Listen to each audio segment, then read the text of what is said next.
Déstockage Games. Bonjour à tous et bienvenue dans cette nouvelle vidéo review.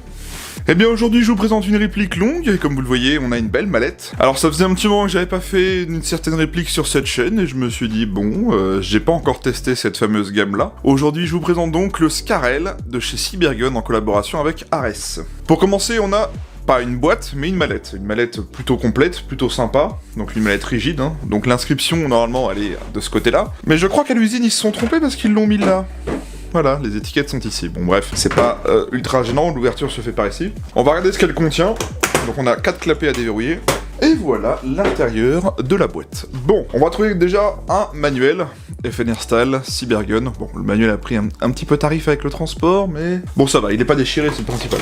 On a une tige de remplissage rapide du chargeur, un peu comme fait Tokyo Maru avec les EBBR par exemple. Ici on a une pochette avec un ressort de rechange et une clé Allen.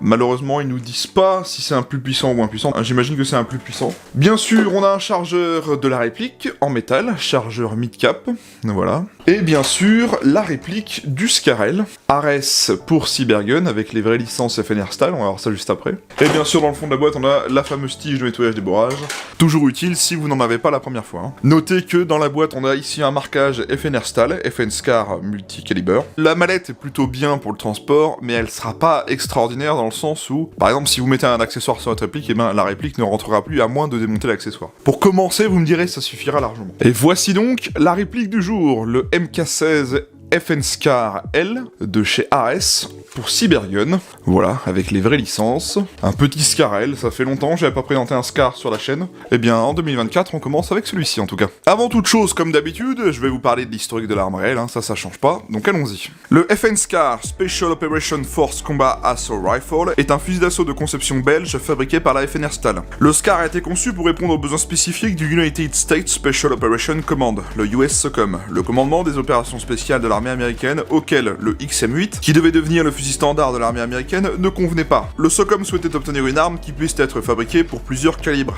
afin d'offrir à ses troupes un système d'armes d'un maniement identique, simplifiant la maintenance et la logistique, mais néanmoins parfaitement adapté aux différentes missions. Le Scar se présente alors en deux versions. Le Scarel, pour Light, appelé MK16 par les forces armées des États-Unis, chambré en 5,56 autant, et le Scar H pour Heavy, MK17, chambré lui en 7,62 par 51 autant. Le Scarel ou H sont des armes modulaires à verrouillage rotatif, tirant à culasse fermée, fonctionnant par empreinte de gaz en un point du canon, refroidi par air et alimenté par un chargeur. Le tenon d'armement peut être installé à gauche ou à droite, le sélecteur de tir et l'arrêteur de chargeur sont ambidextres. Par contre, l'arrêteur de glissière est uniquement placé à gauche. Cybergun est un des leaders historiques de l'airsoft en France, importateur et grossiste, la marque se démarque principalement par son catalogue de licences lui permettant d'offrir un large choix de modèles avec des marquages authentiques. Cybergun et Ares se sont associés pour nous proposer une réplique du Scarel en version AEG avec une gearbox EFCS de chez Ares. La réplique est livrée en mallette et dispose d'une très belle finition métal et polymère. La réplique dispose d'origine d'une connectique TEDIN, d'un changement de ressort rapide et d'un MOSFET programmable via le boîtier prévu mais vendu séparément.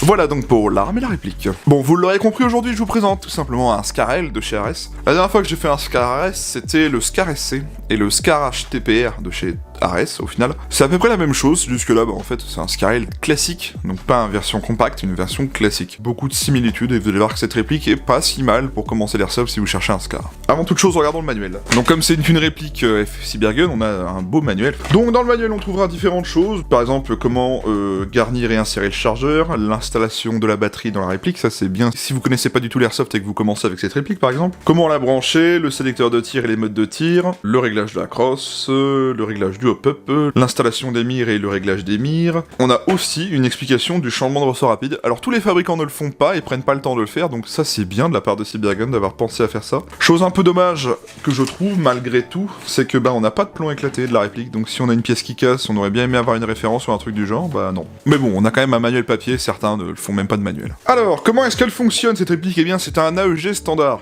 Qu'est-ce qu'un AEG? Ce sont des répliques qui fonctionnent avec une batterie. En fait, la plupart du temps, la batterie va se mettre soit dans le garde-main, soit dans la crosse, et ça va actionner ce qu'on appelle la gearbox. C'est une grosse boîte en fait, qui actionne un système avec un piston qui comprime de l'air. L'air comprimé sert à propulser la bille. Ça reproduit le mode semi et full automatique, comme un vrai fusil d'assaut ou pistolet mitrailleur par exemple. Donc on n'a pas à réarmer manuellement à chaque tir. Ça se désigne donc sous le nom AEG pour Automatic Electric Gun. Vous taperez donc Airsoft AEG sur Google et vous trouverez des tonnes de modèles.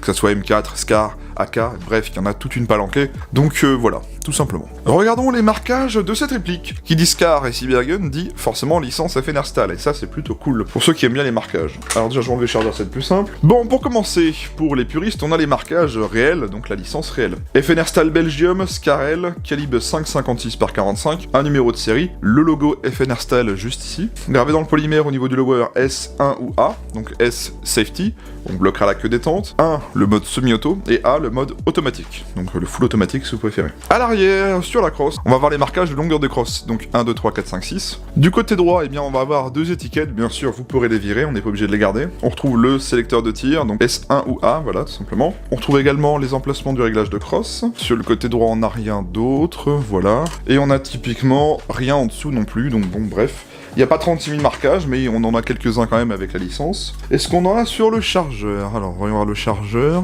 Donc le chargeur, on n'a rien de ce côté-là. Rien de ce côté-là également. Par contre, on a un logo Fenerstal sous le chargeur. Bon bref, il n'y en a pas 36 000 comme je vous l'ai dit.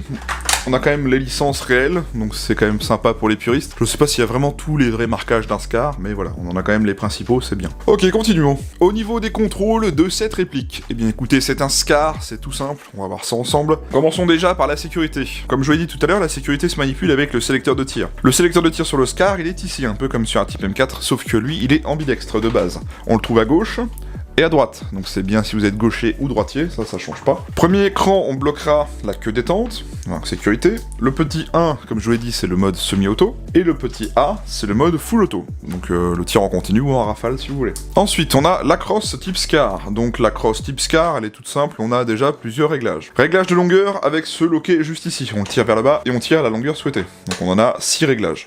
Vous voyez, plusieurs crans intermédiaires.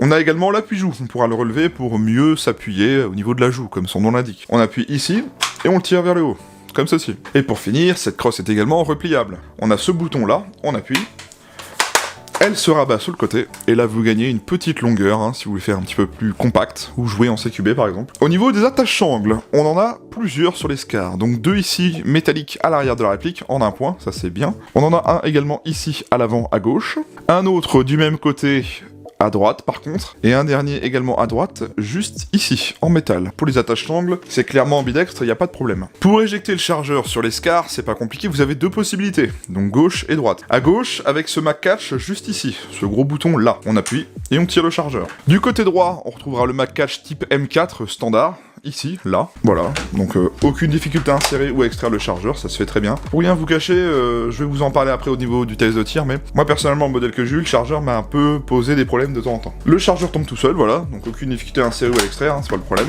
Les organes de visée d'origine, eh bien ce sont des organes de visée de type Scar, donc ils sont rabattables.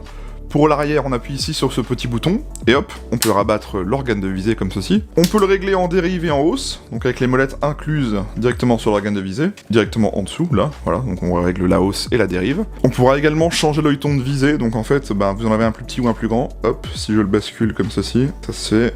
Voilà. Et bien sûr, à l'avant, on a un organe de visée également type Scar, donc on peut rabattre tout simplement en le tirant vers l'avant comme ceci. On pourra juste régler, lui, par contre, la hausse avec un outil, mais qui n'est pas fourni. L'organe de visée avant, lui, ne pourra pas se démonter, il est inclus directement au-dessus du canon externe. Mais l'organe de visée arrière, vous pourrez le démonter, si vous souhaitez pas le garder, par exemple. Pour accessoiriser la réplique, bien sûr, vous avez plusieurs rails Picatinny, donc un grand en métal sur toute la surface supérieure, un petit en latéral, en polymère, là, un autre inférieur en métal juste ici, et un autre latéral en polymère juste ici. Si vous souhaitez accessoiriser la réplique, vous avez largement de quoi faire. À l'avant de la réplique, on a un cache-flamme qui est bel et bien dévissable, donc d'ailleurs le cache-flamme est en métal comme le canon externe. Donc si vous souhaitez mettre modérateur de son, traceur, eh bien vous pourrez. Notez d'ailleurs que le canon interne vient bien à l'embouchure du canon externe. 14 mm CCW classique. Par contre, notez une chose, c'est qu'on ne peut pas dévisser la longueur de canon externe juste ici. C'est carrément fait d'un seul bloc. Ce que je veux dire, c'est que vous ne pourrez pas mettre le cache-flamme à ce niveau-là. En fait, toute cette partie-là est fixe. Donc comme ça je voulais vraiment le préciser pour certains qui poseraient la question. Petit détail qui n'est pas très important, mais si vous êtes puriste, ça peut vous plaire. À l'avant, cette petite pièce juste ici, au-dessus du canon externe, eh ben c'est la pièce qui sert normalement à réguler les gaz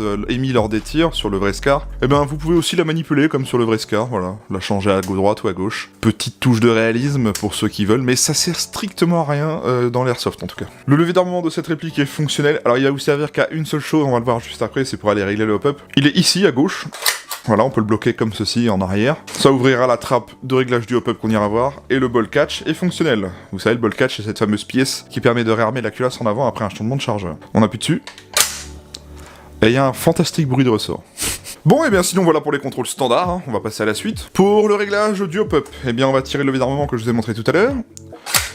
Voilà, pas besoin de le maintenir, ça se bloque, c'est bien. Et donc si je zoome à ce niveau-là, eh bien on trouve la molette de réglage du hop-up, on la voit juste ici, là, molette rotative, hein. Elle est plutôt fixe, elle va pas se dérégler toute seule avec les vibrations du tir par exemple. Une fois que le hop-up est réglé, ben, vous appuyez sur le ball catch, ça referme la trappe du côté droit. Voilà, tout simplement. Réglage hop-up plutôt simple, hein. Type SCAR, un peu comme les M4 AEG, donc c'est réglable en pleine partie, il n'y a pas de démontage à faire, vous avez juste à tirer le levier d'armement. L'emplacement de batterie de cette réplique. Alors, vous allez voir que c'est pas si compliqué. Alors en fait, le truc chiant, c'est l'emplacement, enfin c'est la taille de l'emplacement de batterie. Par contre, pour y accéder, c'est pas compliqué. Pour aller à l'emplacement de batterie, on va replier la crosse. Hop.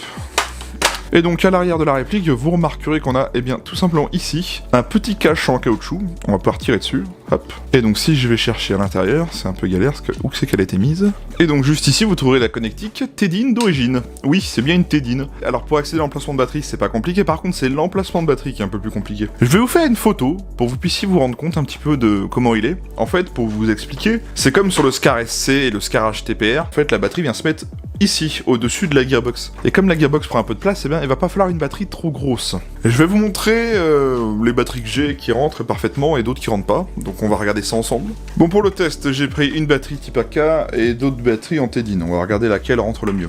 On va essayer la 11.1 en AK. Eh bien, elle rentre sans complication. Alors par contre, le problème de la 11.1, c'est qu'elle est longue. Et ça va faire le même problème que le SCAR SC et le SCAR HTPR. Si vous avez la batterie d'incluse dans la réplique et que vous voulez régler le hop-up en pleine partie, eh bien, ça va être compliqué. Une fois que la crosse est refermée, et bien en fait, ça bloque ici à ce niveau-là. Quand on tire le levier d'armement, et bien regardez ce qui se passe. On sort la batterie. Remarque, c'est pratique pour éjecter la batterie, vous me direz. Et bien quand vous allez vouloir régler votre hop-up, ça va vous gêner parce qu'on ne pourra pas tirer le levier d'armement. Il va falloir penser à bien régler votre hop-up, ou alors, solution D, on va dire, vous ouvrez la crosse, vous ouvrez le petit emplacement de batterie, vous tirez le levier d'armement, et certes elle va sortir un peu, mais au moins vous pourrez régler votre hop-up. Ce que je veux vous dire, c'est qu'il y a de la place au-dessus pour mettre votre batterie, mais une fois que vous allez tirer le levier d'armement, et ben ça va devenir compliqué parce que, à cause de la longueur de la batterie, bien ça va se retrouver bloqué à l'arrière de la réplique. Est-ce que une 11.1 1100 mAh de chez VB Power rentre? Elle rentre aussi. Alors du coup elle est moins longue, mais elle bloque plus vite. Et pour aller mettre les câbles là-dedans, ça va être compliqué. Et une 11.1 Genice.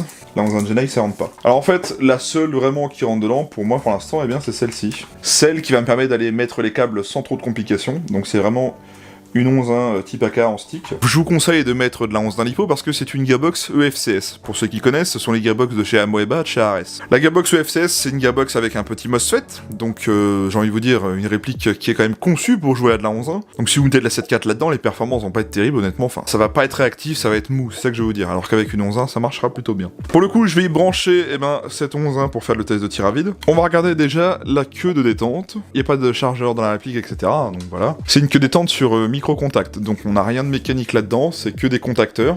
Donc allons-y. Ok, le tir se fait vraiment en fin de course, vous voyez, là. Trigger reset vraiment très court, un duo micro-contact.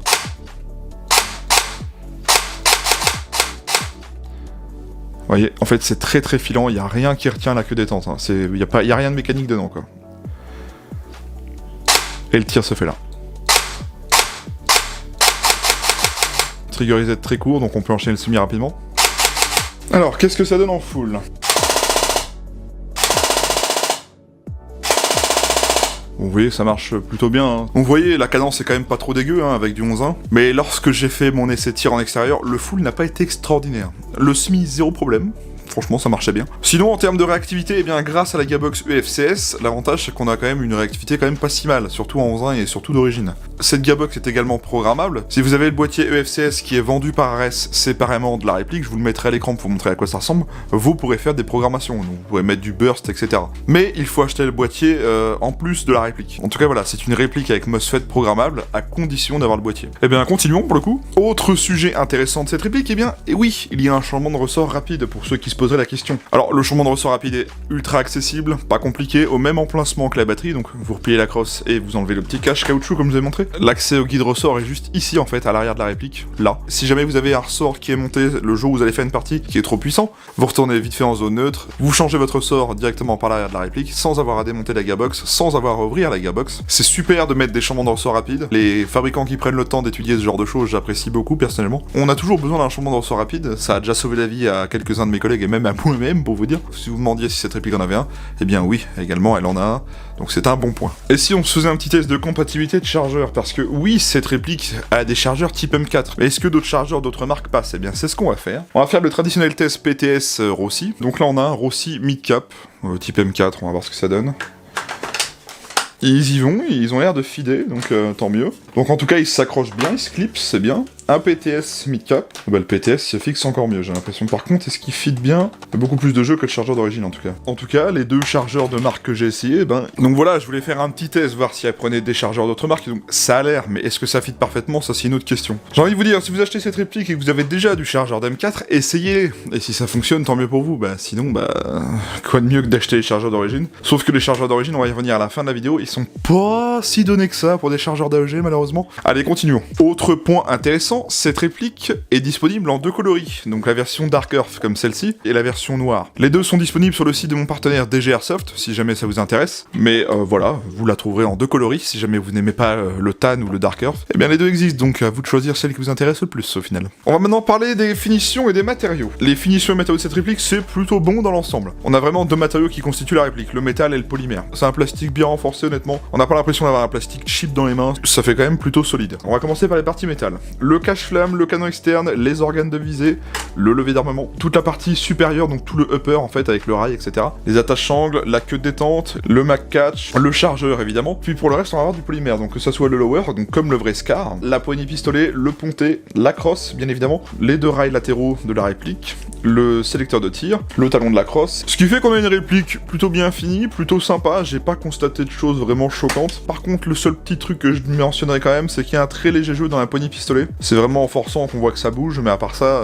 c'est pas un jeu horrible, hein. C'est vraiment très léger comme je vous le disais. Un peu de jeu dans la crosse, mais j'ai envie de vous dire un peu comme toutes les crosses de Scar, du fait que bien déjà c'est une crosse repliable avec les dents qui viennent la maintenir sont juste ici, donc c'est à ce niveau-là que ça bouge, mais sinon à part ça, ça va. Un peu de jeu dans le chargeur comme je vous l'ai dit, mais très léger, en tout cas avec le chargeur d'origine. Sinon, pas de jeu dans le garde-main, pas de jeu dans le canon, bref, c'est quand même bien fini. On a quelque chose qui pèse dans les mains, donc je dirais presque 3 kg comme le vrai Scar, donc ça fait pas jouer, hein, clairement, même si on a du plastique sur la réplique. Et puis même avec le marquage du vrai licence, ça fait quand même une belle réplique, hein. Je sais pas ce que vous en pensez, mais quand on la regarde comme ça, bah ça fait pas jouer quoi, c'est une jolie réplique, clairement. Donc la finition est plutôt bonne en général. On va maintenant parler des caractéristiques techniques de cette réplique d'origine. Alors, c'est une réplique de calibre 6 mm à propulsion AEG, disposant d'origine du connectique Tedin. Elle dispose des modes de tir sécurité, semi, full et burst programmable, mais avec le boîtier vendu séparément. Elle est annoncée à 1 joule, soit 330 fps, on verra ça au test chronie. Elle pèse 2990 grammes. Elle fait une longueur de 595 mm cross replié contre 835 mm cross déplié. La longueur de son canal interne est de 340 mm et c'est un 6.03 mm d'origine. Elle dispose d'un pas de vis 14 mm CCW. Elle dispose de rail tactique Picatinny d'origine. Son chargeur est un mid-cap en métal de 130 billes.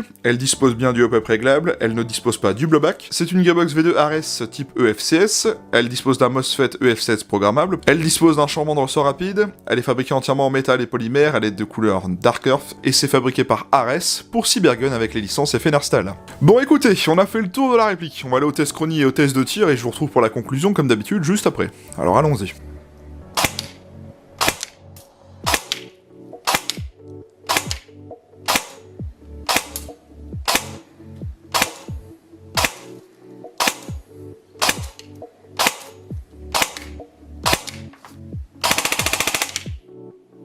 Ok, 3,30 de moyenne et 14 billes secondes, c'est pas mal. Bonjour à tous, aujourd'hui on se retrouve pour le Scar L de chez Ares pour Cybergun, avec les vraies licences, et non pas VFC comme disait Florian. C'est beau VFC. Allez, c'est parti.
Ouais.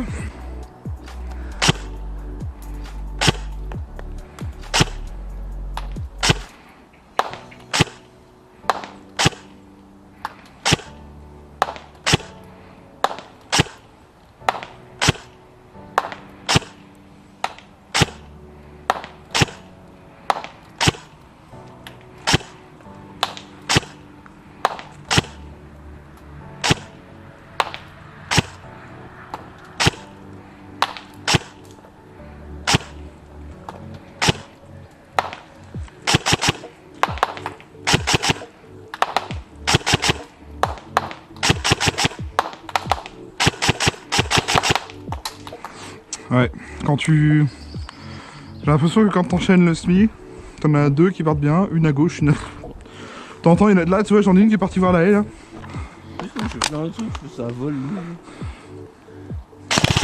Oui, ça commence.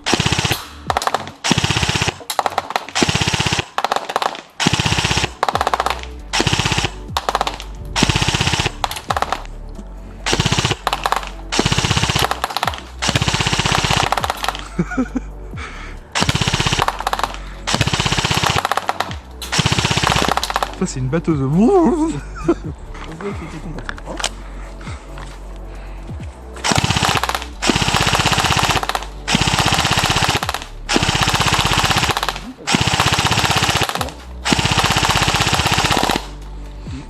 Ouais, le groupement en full, wow. Ouais, non. L'Oscarel de chez Ares pour Cybergun. Alors il est bien, il est beau.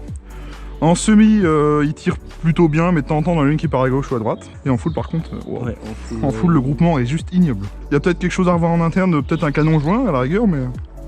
peut-être qu'un bon canon joint réglerait le problème. Voilà ce que ça donne en tout cas au test de tir, mais bref. En tout cas, il est beau. Il y a quelques petites choses à revoir. On peut pas être parfait dans la vie.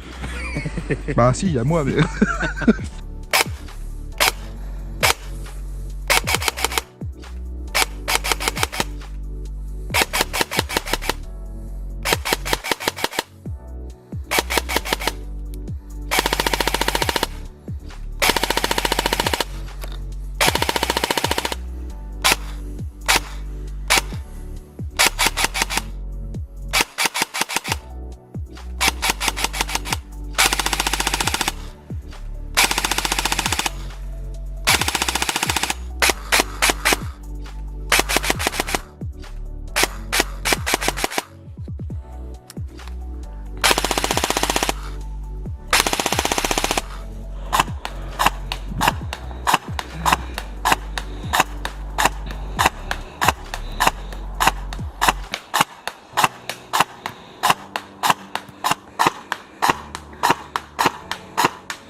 Je ressors donc du test de tir, alors que vous dire sur cette réplique? Bon, écoutez, j'ai été plutôt convaincu au niveau des tests de tir. J'ai eu un tout petit problème avec le chargeur, c'est ce que je vous disais tout à l'heure. De temps en temps, le chargeur avait du mal à fider, donc j'étais obligé de le maintenir vers l'avant, vous savez, de le pousser dans ce sens-là pour que ça remonte bien les billes. De temps en temps, ça me le faisait, et de temps en temps, ça le faisait pas. Je sais pas pourquoi, c'est souvent quand je venais de remplir le chargeur que ça le faisait. En semi, la réplique fonctionne bien, on a une bonne portée d'origine grâce au hop-up qui est pas si mal, une réactivité quand même plutôt bonne avec la gearbox FCS. Par contre, en full, j'ai remarqué quelque chose, c'est que, bah, comme vous le voyez au test de tir, de temps en temps, on voit plein de billes partir à gauche ou à droite. Je sais pas si mon modèle a un problème en sortie de boîte, en semi, zéro problème, mais en full, bah ça faisait un peu n'importe quoi, honnêtement. Le groupement était pas bon du tout. C'est toujours gênant, certes, surtout au prix de la réplique, on va voir ça juste après, d'avoir des problèmes en full. Sachant que, bon, la plupart des terrains où vous irez jouer, vous interdiront le full, ça sera du semi pour la plupart. Sauf si vous jouez dans des terrains un peu privatisés avec des assos un petit peu différentes. Moi, si je devais acheter cette réplique pour jouer en semi, ça me poserait pas de problème. Par contre, si vous voulez faire du full et vous amuser avec, bah honnêtement, j'ai pas trouvé les performances très intéressantes avec le full. Le groupement l'échauffement était pas top, et puis ça partait un peu n'importe comment. En semi, c'est très bien, ça fonctionne bien, on a une bonne portée, on touche quand même à une 50aine de mètres, donc c'est complètement jouable en sortie de boîte. En tout cas, voilà pour mon avis en termes de performance de la réplique, ça fonctionne en sortie de boîte, donc c'est le principal, j'ai envie de vous dire. Mais au niveau du prix de la réplique, le problème du full peut peut-être vous refroidir, c'est justement à ça qu'on va y venir. Alors allons-y, donc on va faire la transition du prix. Alors, le prix de cette réplique, sur le site de mon partenaire DG Airsoft, elle est à vendre à 499,99€. Donc voilà, surtout avec le petit problème de full que je viens de mentionner, bon bref, c'est le prix qu'elle est affichée actuellement. Mais attention, on va y venir après, j'ai un petit code promo pour vous. Pour le prix du chargeur, c'est aussi là que je vous donnerai un point négatif. Les chargeurs d'origine de cette réplique sont vraiment pas donnés, surtout pour des chargeurs d'AEG, j'ai pas compris quand j'ai vu le prix. Après, DG Airsoft s'aligne par rapport au prix conseillé du fournisseur et du fabricant. Le chargeur de cette réplique, donc d'origine, donc le chargeur type M4 Midcap Stanag, vaut quand même à lui seul, à l'unité, 44,99€. Et ils sont dispo chez DG Airsoft aussi, si vous en cherchez d'ailleurs. 44,99€ pour un chargeur d'AEG Midcap, je me dis, oh les mecs, vous tirez un peu quoi. Alors c'est pas DG Airsoft qui en profite, hein, loin de là, c'est juste que c'est le prix conseillé. Et la plupart du temps où j'ai vu ces chargeurs à vendre en Europe, c'était pour la plupart ce prix-là, donc je me suis dit, ils abusent un peu quand même. C'est pour ça que je vous ai dit, si vous avez des chargeurs d'M4, essayez-les, parce que vous économiserez quand même 44,99€ à chaque fois que vous aurez besoin d'un chargeur. C'est quand même un point négatif, j'ai envie de vous dire, la réplique est bien, en général, elle tire bien, elle fonctionne bien en sortie de boîte. Bon, mis à part le problème du full, les chargeurs, on a envie de s'en prendre d'autres, et franchement, ça fait chier quoi le chargeur à l'unité, surtout pour un AEG, bon bref. En tout cas voilà, pour le prix de cette réplique et du chargeur. Bon, comme je vous l'ai dit, j'ai un petit code promo pour vous. Alors attention, ce code promo est valable uniquement sur la version TAN. Je me suis renseigné auprès de mon contact chez DG et il m'a bien spécifié que c'était la version TAN, donc voilà. Donc je l'afficherai à l'écran, ça vous permettra d'avoir 10% de remise immédiate sur la réplique du Scarel, hein, juste ici. Donc c'est valable à partir du moment où la vidéo est sortie, dans la limite des stocks disponibles, et par contre attention, l'offre peut être annulée à tout moment sans préavis. Si vous avez envie de vous prendre un petit Scarel en ce début d'année pour vous faire plaisir, c'est peut-être le moment où vous avez 10% de remise. Alors attention, je vous l'ai dit, c'est que sur la version TAN, hein, pas la version noire. Donc voilà, je vous l'affiche à l'écran, vous le rentrez dans votre panier sur le site de DG Airsoft, vous avez le lien de la réplique en description, pas besoin de le chercher, vous cliquez dessus directement, je vous mettrai également le lien du chargeur. Donc un grand merci à DG Airsoft pour ce petit code promo,